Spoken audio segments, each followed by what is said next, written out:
Queridos amigos, sejam bem-vindos ao canal Videira Espírita. Meu nome é Cristina Brito e este é o programa Projeto 15 Minutos, o Livro dos Espíritos. Aqui, diariamente, estudamos, por 15 minutos, o Livro dos Espíritos, a primeira obra da codificação espírita. Já temos aqui na playlist o Projeto 15 Minutos do Evangelho segundo o Espiritismo completo, já concluído. Hoje nós vamos dar continuidade ao item 59, que não chega a ser uma questão em termos de pergunta, porque não há pergunta nem resposta. Kardec chega ao final do capítulo 3 do livro 1, esse capítulo 3 trata de criação, e ele então, para concluir este capítulo, ele vai nos trazer considerações e concordâncias bíblicas referentes à criação. Então, ele vai falar de Adão, ele vai falar sobre a criação dos animais, a criação do ser humano, ele vai falar sobre quando teria se dado essa criação, a partir da Bíblia, o que a ciência diz sobre isso, vai falar sobre o dilúvio, que é nessa parte que estamos.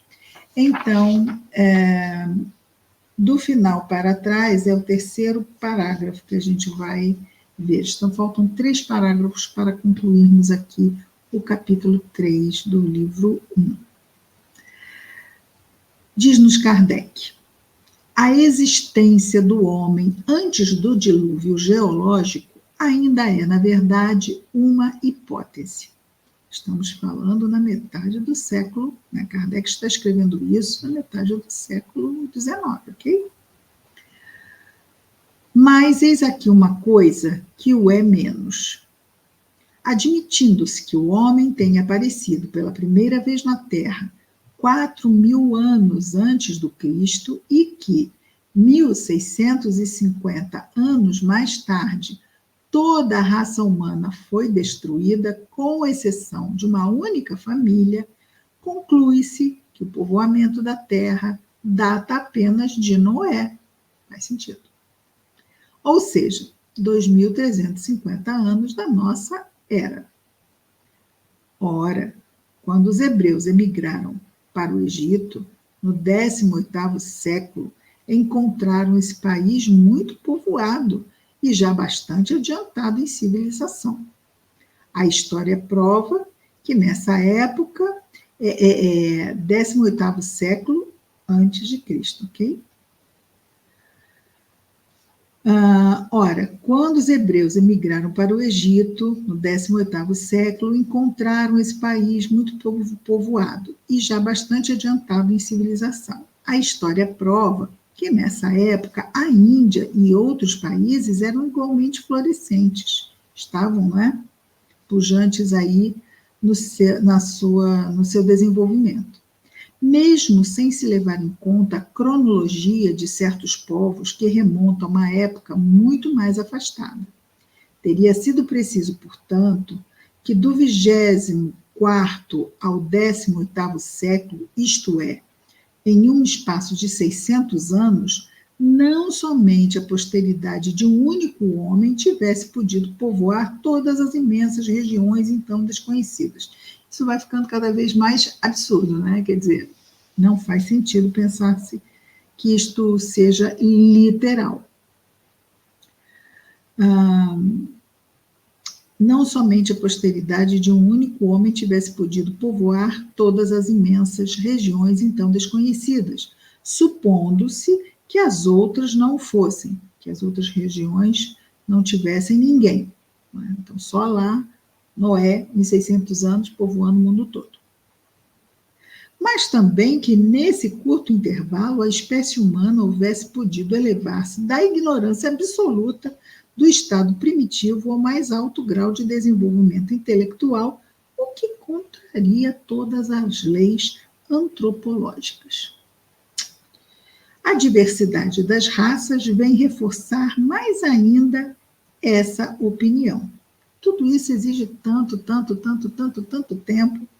que o que é dito na Bíblia é um tempo por demais curto, que não haveria possibilidades do desenvolvimento humano se dar, e da diversidade dos povos, e não.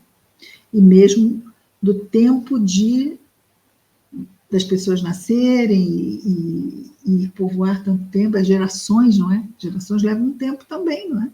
Hoje nós temos quase 9 bilhões de habitantes encarnados na Terra. Então, é muito simples isto ir dobrando, crescendo exponencialmente, mas no início não éramos tantos aqui no planeta. Então, pegar alguns grupos, mesmo que fossem centenas de milhares no mundo todo, e levar isto, não é? Poucos, não é? Poucos para centenas de milhares, isso levaria muito tempo.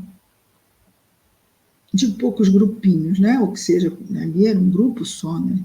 Na Bíblia diz isso.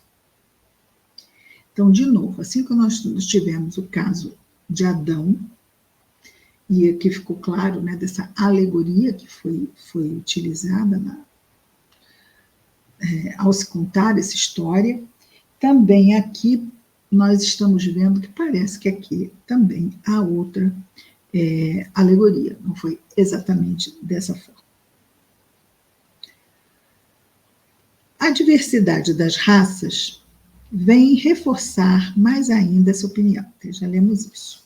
O clima e os costumes produzem, sem dúvida, modificações das características físicas. Nós vimos, não é? Como o sol escureceu a pele do ser humano para que ele não sucumbisse. Não é? Então, desenvolveu lá a melanina, que protege a pele do sol. Modificações das características físicas. Sabe-se, porém, até onde pode ir a influência dessas causas. O exame fisiológico prova haver, entre certas raças, diferenças constitucionais mais profundas do que as que o clima é capaz de determinar. O cruzamento das raças produz os tipos intermediários, que é mesmo a miscigenação, não é? Que aconteceu muito no Brasil, e que isso teve como resultado um povo extremamente enriquecido com essa miscigenação, essa mistura, não é? De povos, dando mesmo origem ao brasileiro, não é? Mesmo, mas é lá da colônia alemã. Da colônia alemã, mas está dentro do Brasil, está dentro desse caldeirão cultural maravilhoso, e não tem como nós ficarmos apartados disso, sendo brasileiros, né? Moremos no Brasil ou não, não tem como.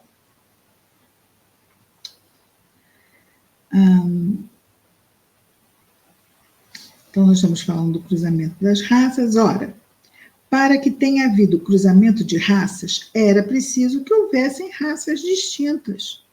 Então, como explicar a sua existência dando-lhes um tronco único e, sobretudo, tão próximo? Quer dizer, como que pode ter saído tudo lá de todos os ramos, não é? As raças de Noé, né? Com tantas diferenças profundas, até mesmo geneticamente falando. E é interessante que hoje quem faz aquele mapa genético, né, do seu genoma, vê lá a porcentagem da raça tal, porcentagem da raça tal, porque isso está nos marcadores genéticos. Kardec não sabia disso na época, mas hoje nós sabemos, e condiz com o que os espíritos também disseram. Interessante, não é? Como admitir que em alguns séculos, alguns descendentes de Noé se tenham transformado a ponto de produzirem a raça etíope, por exemplo? Uma tal metamorfose não é mais admissível do que a hipótese de um tronco para o lobo, de um tronco comum, de um tronco único, para o lobo e para a ovelha. Faz sentido. Para o elefante, para o pulgão, para o pássaro e para o peixe. Ele quer dizer o seguinte: Precisa de muito tempo para diferenciar. Sejam espécies, sejam raças, precisa de muito tempo. Ainda uma vez, nada pode prevalecer contra a evidência dos fatos. Tudo se explica, ao contrário, admitindo-se que a existência do homem, o ser humano, é anterior à época que lhe é vulgarmente assinalada, na Bíblia, não é? Que diversas são as origens, que Adão, vivendo há 6.000 anos, tenha povoado uma região ainda desabitada, que o dilúvio de Noé foi uma catástrofe parcial. Então, vejamos, está trazendo o que provavelmente é, bem provavelmente. Então, vou repetir, tudo se explica ao contrário, admitindo-se que a existência do homem é anterior à época vulgarmente assinalada, muito anterior a 4.000 anos antes de Cristo. Que diversas são as origens, não apenas de Adão ou de Noé. Que Adão, vivendo há 6.000 anos, tenha povoado uma região ainda desabitada, que o dilúvio de Noé foi uma catástrofe parcial, confundida com cataclismo geológico a nível mundial. Não. Levando-se em conta, finalmente, a forma alegórica peculiar ao estilo oriental, a qual se encontra nos livros sagrados de todos os povos. Por isso é prudente, a gente está lembrando aqui o livro sagrado dos hindus, Bhagavad Gita, não é isso? E ali, não é extremamente rico, e nós temos os deuses, o deus elefante, e olha, tudo alegoria, não é? E é o que ele diz aqui, levando-se em conta, finalmente, a forma alegórica peculiar ao estilo oriental, a qual se encontra nos livros sagrados de todos os povos, inclusive do Antigo Testamento. Por isso é prudente não contestar com tanta leviandade as doutrinas que, cedo ou tarde, como tantas outras, podem desmentir o que as combatem. As ideias religiosas, longe de perderem alguma coisa, se engrandecem quando caminham ao lado da ciência.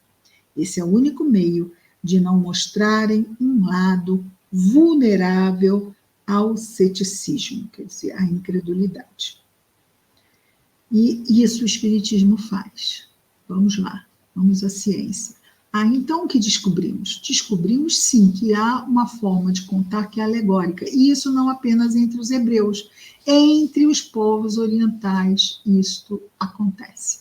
Usar essa forma de...